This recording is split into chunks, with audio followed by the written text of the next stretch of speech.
Hi, the next thing that we're going to consider in the cerebral hemispheres are the basal ganglia. So the first thing that we need to know about the basal ganglia is its structure. Within the structure, we're going to consider the structure of the individual components separately, but overall the basal ganglia consists of a number of parts. The first part is the caudate nucleus, of which we can only see the head on this cross section. Apart from the caudate nucleus, the other main component in the basal ganglia is the lentiform nucleus. And the lentiform nucleus consists of two parts. It consists of a lateral putamen and a medial globus pallidus. Apart from the caudate nucleus and the lentiform nuclei, other nuclei which are important to the basal ganglia include the amygdala and other functional parts which aren't anatomically near these basal ganglia. This includes the subthalamic nuclei below the thalamus and the substantia nigra in the upper part of the midbrain. The next thing to consider would be the position of the basal ganglia, and what we're going to do is we're going to consider the positions of each of the components separately. Starting off with the lentiform nuclei, we'll note that the lentiform nuclei here are located between the insular cortex laterally and the internal capsule medially. Within the lentiform nuclei itself, you've got the putamen laterally and the globus pallidus medially. The next thing to note is the caudate nucleus. Now the caudate nucleus has a head, it has a body, and it has a tail. And we're going to consider the position of each of these parts separately. The last thing to note on this diagram is the amygdala. And the amygdala lies anterior to the tail of the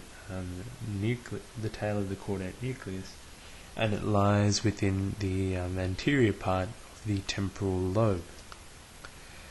But we'll return back to the caudate nucleus now to note its position. The first thing to note is the position of the head. As you can see on this horizontal or axial section through the brain, the caudate nucleus lies anterior to the thalamus. The other thing to note is that it lies anterior to the foramen of Monro, which we'll be talking about with the ventricular system later on. No need to worry too much about it now. The other thing to note, if we have a coronal section, is that the head of the caudate nucleus actually forms the majority of it forms the lateral wall of the anterior horn of the lateral ventricle, which projects into the frontal lobe. So you can see that there, that's the anterior horn of the lateral ventricle, and the caudate lobe lies in the lateral wall or floor. The next part of the caudate nucleus is the body, and on coronal section, once again, you can see that it lies in contact with the lateral part of the upper surface of the thalamus. So that's this entire area here is the thalamus, and the body of the caudate nucleus lies in contact with the lateral part of its upper surface. Another view of this can be seen here. So once again, you can see the body of the caudate nucleus lying on top of the lateral part of the upper surface of the thalamus, which is this whole mass of tissue here. The last thing to note is the position of the tail of the caudate nucleus, and what we know here is that it lies in relation to the roof or lateral wall of the inferior horn of the lateral ventricle, which projects into the temporal lobe. So it lies deep within the temporal lobe, and it lies above and lateral to the major nucleus within the temporal lobe, known as the hippocampus.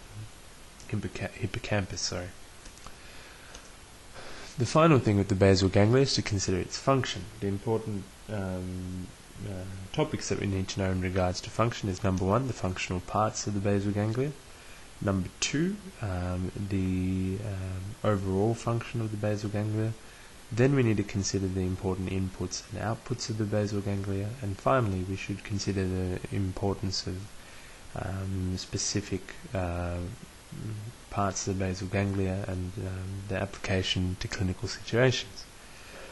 The In regards to functional parts of the basal ganglia can be considered as having an input center and an output center. The input center is composed of the corpus, what's known as the corpus striatum, which is the combination of the caudate nucleus and the putamen. The output center of the basal ganglia is considered to be the globus pallidus. The overall function of the basal ganglia is in supraspinal muscle control. So motor control, and supraspinal motor control, it controls rate, rhythm, and also coordination as well.